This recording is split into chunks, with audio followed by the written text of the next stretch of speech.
عندي عليهم دول أهلي، وأرجوكم بلغ السلام. هو ابن دمياط. هو ابن دمياط، فما على الرسول إلا البلاغ.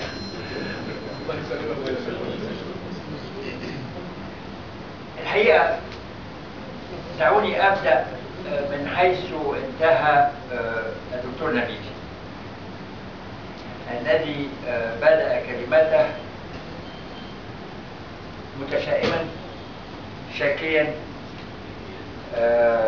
من عدم اهتمام الحكومة بالمشروعات الصغيرة والمتوسطة.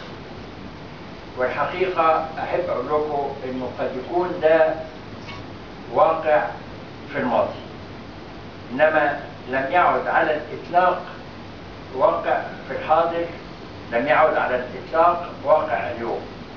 الحكومة مقدرة أهمية المشروعات الصغيرة والمتوسطة، ولذلك جعلت من وزارة الصناعة الأب الشرعي لهذه المشروعات أو لهذا القطاع. وسبب هذا الاهتمام هو إنه الجزء الأكبر، أكرر، الجزء الأكبر من الهيكل الإنتاجي المصري في صورة مشروعات صغيرة متوسطة.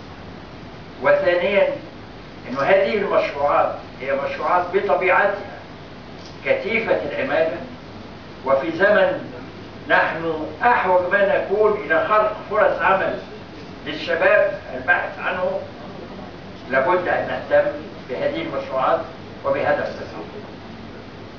فقد كلفت من السيد رئيس الجمهورية ومن السيد رئيس الوزراء بهذا الملف الكبير الواسع الصعب، إنما كلفت بالاهتمام به، كلفت بمنحه الأولوية الأولى في اهتمامات وزارة الصناعة.